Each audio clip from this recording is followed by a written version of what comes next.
At sa huling kwento kung saan tayo natapos sa part 26, nang binigyan ng matamis ng ngiti ni Jiang Kai si Su Wanwan at sinabihan na mas kailangan nila siya sa koponan. Halos hindi mapigilan ni Su Wanwan ang ekspresyon nitong naluluha matapos sabihin ni Jiang Kai ang mga taos-pusong salita, at pakiramdam niya na meron talaga siyang silbi sa koponan. Biglang sumulpot ang tatlo sa likuran nila na nakangiti kay Su Wanwan, na labis namang ikinagulantang ng ating bida at masayang pinahayag din ni Yuan Zhu kay Su Wanwan na kung hindi dahil sa kanyang mahabaging paggagamot upang gamutin ang kanilang mga pinsala ay hindi sila magiging punong-puno ng enerhiya tulad ngayon. Nagpapasalamat din si Ruan Yu kay Su Wanwan na kung hindi dahil sa kanya hindi nila magagawang kalabanan ang mga halimaw ng walang anumang alalahanin sa pagkakataong ito. Nakangiti at mariing sinang-ayunan din ni Huyan at marahan siyang hinawakan nito na kung hindi dahil sa kanya ay baka matagal na silang nakalog out.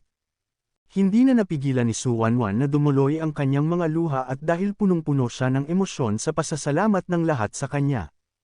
Ay nagpahayag din siya ng kanyang damdamin sa lahat na masaya siyang napabilang sa koponan at talagang mas kailangan din niya silang lahat. Matapos ang mga emosyonal na eksena, lumipas na ang 2 oras na makikita ang makakapal at malalaking bato malapit sa kanilang lokasyon, seryosong tinanong ng kanilang kapitan kung handa na ba silang lahat. Nakangisi ang lahat ng miyembro at ang kanilang mga mata ay nananabik, habang si Su Wanwan ay inihahanda ang karagdagang tampok ng kanyang smartwatch para sa pag-aanalisa, at sabay nilang sinabi sa kanilang kapitan kay na sila ay handa na. Pinalibutan nila ang isang malaking kumikinang na treasure chest sa gitna, at si Jiang Kai ay dahan-daw ang lumalapit upang siya ang magbubukas nito. Tuwang-tuwa ang kanyang mga mata na makita kung ano ang nasa loob, at bago pa man niya itong gawin ay pinaalam niya sa lahat na uumpisahan na niya ang pagbubukas. Nang magawa niya na itong bahagyang mabuksan, napagtanto ni Jiang Kai na base sa kanyang nalalaman ang treasure chest mula sa karaniwang Fallen Corpse King ay pangunahing naglalaman ng equipment, at may mataas na pagkakataong makakuha din ng top-tier na gear, at isa pa ang treasure chest nila ngayon ay isang mutation-grade treasure chest, at ganoon na lamang ang pananabik ng ating bida. Nang ganap na mabuksan ang mutation-grade treasure chest, ito ay sumabog na may nagniningning na mga ilaw sa loob nito. Unang dinampot ng ating bida ang isang weapon na naglalabas ng maliwanag na apoy sa paligid. Na agad namang isiniwalat ni Su Wanwan ang impormasyon tungkol sa hawak ni Jiang Kai na sandata na tinatawag na Blazing Fury Blade na nasa antas ng level 80 na armas para lamang sa mga may class na executioner. 2 pa lamang na Blazing Fury Blade ang lumabas sa bansang Shenyao at ito ang pangatlo na tinatayang nagkakahalaga ng 350,000 Ghost Star Coins ang isa.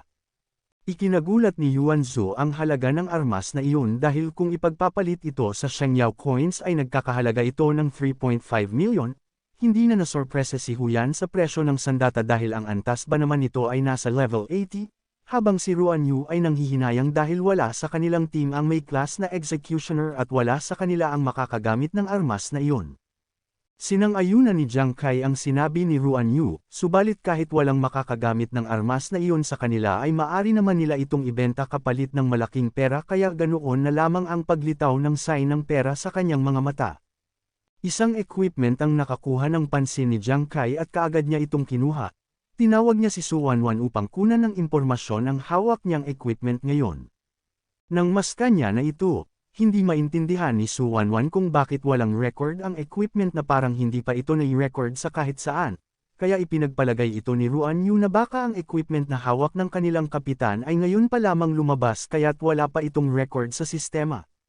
Mabuti na lang ay may baon na extrang identification card si Su Wanwan, nilapit niya ito sa equipment at kinuwento niya noong siya at si Yuan Zhu ay nasa military ay paminsan-minsan silang nakakatagpo ng mga equipment na hindi matukoy gamit ang smartwatch. Kaya naisipan niyang bumili ng identification card kung sakali. Bigla na lang lumitaw ang kulay asul na liwanag sa mismong equipment na hawak ng ating bida, at sa lakas ng liwanag ay halos napapapikit na lang si Jiang Kai na ikinagulat din ni Su Wanwan. Matagumpay itong matukoy at mabilis na lumitaw ang sistema upang isaad ang impormasyon tungkol sa equipment, na nagngangalang Necromancer Armor na kinakailangan ng antas na nasa level 60, na nagbibigay ng mga puntos sa 3 attributes at higit pa doon may karagdagan itong plus 71 sa mental strength or spirit power, at maliban pa doon meron itong 3 mga espesyal na epekto. Napapasigaw na lang si Yuanzu nang mabasa ang armor attribute boost ng equipment ay nakakabaliw lalo na ang mataas na karagdagang plus 71 attributes nito sa mental strength. Hindi makapaniwala si Jiang Kai na ang mga espesyal na epekto ng equipment na hawak niya ay mas kahanga-hanga, lalo na sa unang espesyal na epekto nito na Death Mercy na kahit level 60 ang armor ay maaring magamit ito ng level 20 Explorer. Inilarawan din ng ating bida ang pangalawang espesyal na epekto nito na Necromancer State, kahit na ang tagal nito ay hindi mahaba ngunit kung makakaharap nila ang mga kaaway na may sound-based attack o ilang uri ng neurotoxic poison, ang pangalawang epekto ay magbibigay sa kanila ng kritikal na sandali ng counterattack. At para naman sa pangatlong espesyal na epekto ng equipment na iyon na Death Torment, ay pinaliwanag ni Jiang Kai na gumagana lamang ito sa mga kaaway na lubhang sugatan at hindi ito ang pinakakapakipakinabang sa direktang pakikipaglaban, ngunit ito ay isang mahusay na tool sa pananakot kapag kailangan nila ito. Makalipas ang 25 minuto na pagkakalkal sa loob ng Mutation Grade Treasure Chest, halos ang laman ng loot ay madalas na puro weapon at armor kahit na mataas ang antas ng mga equipment ay hindi ito angkop para sa kanila. Kaya iminungkahi ni Su Wanwan na sa halip ay kailangan nilang ibenta ang mga ito upang makuha ang kanilang mga materyales sa class advancement, gayunpaman, may isang bagay ang napapansin ni Yuanzu sa loob ng treasure chest. Nakita niya ang isang makinang na brilyanting singsing na nakasiksik sa mga equipment, ngunit hindi niya napansin ang isang black card na bahagyang natatabunan ng kagamitan sa loob ng sulok ng chest. Sa pagkakuryosidad, ay muli niyang ginalugad ang loob ng treasure chest para lang makuha ang brilyanting aksesorya at dahil nakabendahe ang isang kamay ay nahihirapan niya itong makuha, at sa paghahalungkat niya ay di niya napapansin ang card na mahuhulog na sa loob ng treasure chest. Nang makuha niya na ito itinaas niya ang hawak na singsing para suriin, at nang makita ito ng tatlo ay kaagad na palitan ng makinang na bituin ang kanilang mga mata. Habang abala ang lahat na matukoy ang nakitang singsing ni Yuanzu, kaagad naman na napansin ni Jiang Kai ang nahulog na card sa damuhan malapit sa paanan ng kanyang kasamahan. Dinampot ito ng ating bida at nang masuri niya na ito ay hindi niya inaakala na pamilyar sa kanya ang hawak na black card. Lumitaw ang holographic window system para bigyang bati ang ating bida para sa pagkuha ng eksklusibong sa gambler class lamang, at ang baraha ay unique weapon na tinatawag na Death Divine card. Tinawag ni Jiang Kai ang AI na Diyosa, na mabilis na lumitaw sa tawag ng kanyang amo, para itanong ang nilalaman tungkol sa nakuha niyang card. Pinaliwanag ng AI na Diyosa sa pamamagitan ng sistema na ang baraha ay tinatawag na Death Card, isa itong Divine Card para lamang sa katulad niyang Gambler class at ang baraha mismo ay isang uri na unique weapon, na walang level na kinakailangan. Ito ay may isang buong set na binubuo ng 9 na baraha at ang Death Card na nasa kamay ng ating bida ay isa sa bahagi ng set, maliban pa doon kapag nakamit na ng isang explorer ang Transcendent Stage ay maari nila itong dalhin sa tunay na mundo. Kaya't ganoon na lamang ang labis-labis na pagkagulat ng ating bida na ang baraha ay isang unique weapon na natatanging isang set pa lamang sa buong planeta ng Ghost Star, at exclusive lamang ito sa katulad niyang Gambler class ang armas, kaya napapasigaw na lang siya na parang ginawa ito para sa kanya lamang. Sa pagkakatanda ng ating bida sa dati nitong paliwanag ng AI na Diyosa sa kanya, ang kanyang skill na Ghost Hand Flying Cards na pinatataas ang kanyang accuracy ng 40% at ang penetration ng 30% kapag naghahagas ng mga normal na item, na inilarawan ang halimaw na tumatalbog lamang ang mga armas sa mataas nitong depensa. Subalit kapag gumagamit siya ng mga armas na card-based item, ang kanyang accuracy ay tumataas ng 120% at ng penetration ng 250%, na nangangahulugan lamang ito na kapag ginamit niya ang unique weapon na Death Card ay pinahusay ng maraming beses ang kanyang accuracy at penetration kumpara sa regular na armas. May isang bagay lang ang hindi maunawaan ni Jiang Kai, tungkol sa Eerie Stage, na kung ito ba ang antas na mga Transcendence powerhouses na may ilang uri ng kaukulang titulo na mas mataas pa sa level 80, kaya naisipan niya na lamang na susuriin niya na lang ito mamaya. Lumitaw ang sistema para ipaalam kay Jiang Kai na ang barahang Death Card ay pinalalakas ng 20% ang kanyang 4 na pangunahing stats. Maliban pa doon ay dinadagdagan din ang kanyang penetration ng 50% at tinataasan din ito ang critical rate ng 15% at pinalalakas din ang kanyang critical na pinsala ng 150%. Mas lalong nagulantang si Jiang Kai nang malaman na ang Death Card stats boost ay percentage-based. na ibig sabihin lamang na kapag tumataas ang kanyang mga stats ay mas lalo siyang pinalalakas nito. Habang pinagmamasdan niya ang baraha na hawak ay mas lalo siyang nasasabik na makita at malaman ang mga espesyal na epekto ng death card. Maya't maya pa ay pinoproseso ng AI na diyosa niya ang mga espesyal na epekto ng death card at nang matapos ay ipinaalam niya na ito sa ating bida upang ito ay kanyang makita at malaman ang mga impormasyon. Lumitaw ang isang larawan na may isang bungunang nilalang ang nakabitin sa itaas. Tinatawag ang unang espesyal na epekto na time has not yet come. Maari lamang ang epekto na ito na ma-activate sa pamamagitan ng mano-mano, at kapag ito ay ginamit sa piniling target automatiko itong aatakehin ng 50 beses, sa panahong iyon nakukuha ng 50% na karagdagang pinsala ng target na hindi hinahayaang mamatay. Naguguluhan si Jiang Kai na kung paano nitong hindi nagagawang mapatay ang target kung ito ay inaatake ng 50 beses, na parang isang katagang alam niya na gusto kong patay ka at wala kang choice kundi mamatay ngunit sa kabaliktaran.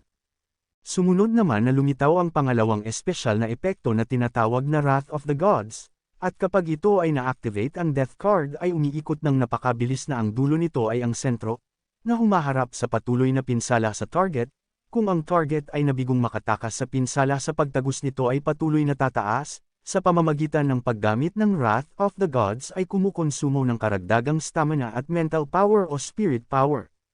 Napabulalas na lang ng pagkalito si Jiang Kai na kapag ang target ay bigong makatakas ay mas lalong lalakas ang pagtagos na pinsala, at kung iko-combine ito sa naunang espesyal na epekto ay hindi na niya ikakagulat na ang unique weapon na baraha ay tinatawag na death card. Lumitaw ang panghuling espesyal na epekto na tinatawag na Recognized Master. Ang unique weapon na baraha ay hindi kailanman na masisira at kapag ang may-ari ng sandata na baraha na ito ay maaring isummon ang baraha at ihagis at maliban pa doon babalik ang armas sa master kapag ito ay tinawag gamit ang isipan. Lubos na ikinatuwa ng ating bida ang espesyal na epekto na ito na sinasabing ang armas ay kahanga-hanga at ito ay hindi masisira at maaaring kontrolin ng pag-iisip. Kahit naharapin niya ang mga tusong kaaway tulad ng pamilya Huang hinding-hindi nila malalaman ang lahat ng kanyang trump card. Ngiting tagumpay na itinataas ni Jiang Kai ang baraha na hindi niya inaasahan, na kahit hindi niya nakita ang mga materyales para sa level 20 Gamblers class advancement na hinahanap niya, ay sa halip nakuha niya naman ang eksklusibong sandata ng mga gamblers. Ang masayang ekspresyon ay napalitan ng malaking katanungan sa kanyang isipan, kung ano nga ba ang mga divine cards at kung bakit ang kanyang death card ay isa sa kanila at bakit may 8 pa sa divine card na ito. Gayunpaman, naistorbo ang kanilang kasiyahan ng ganap na maalerto ang ating bida at sa loob ng kagubatan ng Nameless Basin, hindi sinasadyang istorbohin ang kung sino man ang gumagalugad sa tahanan ng mga ibon. Minabuting siniyasat ni Jiang Kai kung sinong mga hangal ang nakakagambala sa kanilang kasiyahan, gamit ang kanyang kasanayan na ghost eye focus tinalasan niya ang kanyang pakiramdam. Ang kanyang kasanayan na hinahayaan siyang makita sa milyang layo ang nasasakopang distansya ng kanyang paningin, sinusuri ang bawat kahina-hinalang paggalaw sa loob ng kagubatan. Natukoy niya ang isang grupo na higit pa sa bilang ng miyembro ng kanyang koponan, na-examine niya ang mga ito na may matataas na level na patungo na sa lokasyon nila. Napagtanto niya na ang kanyang mga kasamahan ay hindi pa gumagaling ang pinsala sa kanilang katawan at kapag nalaman ng mga iyon na pinatay nila ang mutated Fallen Corpse King at mapasakamay ang treasure chest ay tiyak na nanakawin ng mga iyon ang lahat sa kanila. Binabalaan ni Jiang Kai ang lahat ng kanyang team na may darating na ibang matataas na level na koponan, at wala na silang oras na sasayangin pa kaya't kailangan na nilang umalis sa lugar sa lalong madaling panahon, mabilis na tumugon ang lahat at sumunod sa utos ng kanilang kapitan. Sa kabilang banda, sa planetang Earth sa lugar ng matayog na gusali ng kampo militar, nakatayo at malalim na napapaisip ang Supreme Commander habang pinagmamasdan ang gusaling tanawin sa labas. Isang kamay ang kumakatok sa pinto, humihingi ng permiso na pumasok sa loob ng opisina ng commander. Ang seryoso niyang pag-iisip ay tumigil at lumingon para tingnan kung sino ang kumakatok sa pinto. Pagpasok niya sa loob, agad na iniulat ni Instructor Sulanlan sa general na may ibang bansa na nakadiskubre ng koneksyon sa teleportation array. Pagkatapos niyang marinig ang ulat ay muling nagsimulang isipin ni Commander Wei Ying na ang ibang bansa ay nakahanap ng isa pang teleportation array na dahan-daang kumakalat sa iba't ibang lokasyon. Seryosong napalingon sa itaas ang commander na tila parang panibagong suliranin na naman ang kanilang kahaharapin. Muling napagtanto ni Commander Wei Ying na dahil sa hindi maunlad na estado ng Ghost Star Planet ang mga lugar na ginagalugad ng iba't ibang bansa ay hindi nagkokonekta, maliban sa ilang propesyon na maaaring makapasok sa bagong player sa trial zone ng ibang mga bansa sa pamamagitan ng mga espesyal na paraan, ang mga teritoryo ng bawat bansa ay nananatiling hiwalay. Ngunit sa isang taon na ang nakalipas, sunod-sunod na nadidiskubre ng mga explorer sa iba't ibang bansa ang mga hindi pa napapasok na misteryosong teleportation array. Matapos kumalat ang mga nadiskubre ay sinimulan ng mga bansang hanapin ang teleportation array na ito ng paisa-isa na tinatawag na Lost Land. Ang mga teleportation array na ito ay nasa buong planeta ng Ghost Star, ngunit lahat sila ay humahantong sa iisang lugar na tinatawag na Lost Land. Gayunpaman ang Lost Land ay medyo mahiwaga, una sa lahat ang lugar ng Lost Land ay medyo malawak at ang lokasyon nito ay nagbabago sa tuwing 6 na buwan. At pangalawa pa, ay naglalaman ito ng maramihang tinatawag na Lost Ruins na hindi pa natutuklasang misteryosong zone, punong-puno ng mga bihirang kayamanan at mga advanced na job materials. At ikatatlo, ang mga maaring makikipagsapalaran lamang na explorer ay dapat nasa ibaba ng antas ng level 60 ang maaaring makapasok sa misteryosong Lost Land. Ang pinaka-nakakaintriga na bahagi ay kapag ang isang tao ay pumasok sa Lost Land, ang AI intelligence system ay nag-aanunsyo ng isang mensahe ng kaganapan, at ang kaganapan ay nangangailangan ng mga koponan ng 5 miyembro, at ang lahat ng mga kalahok ay dapat na mas mababa sa antas ng level 60 kapag ang 80 mga bansa ay pumasok sa Lost Land ay hudyat na magsisimula na ang kaganapan. Saad pa ng AI na Diyosa ang lahat ng mga adventurer ay maglalaban-laban at ang nangungunang 3 koponan ay makakatanggap ng 3, 2 at 1 na mga susi ayon sa pagkakabanggit.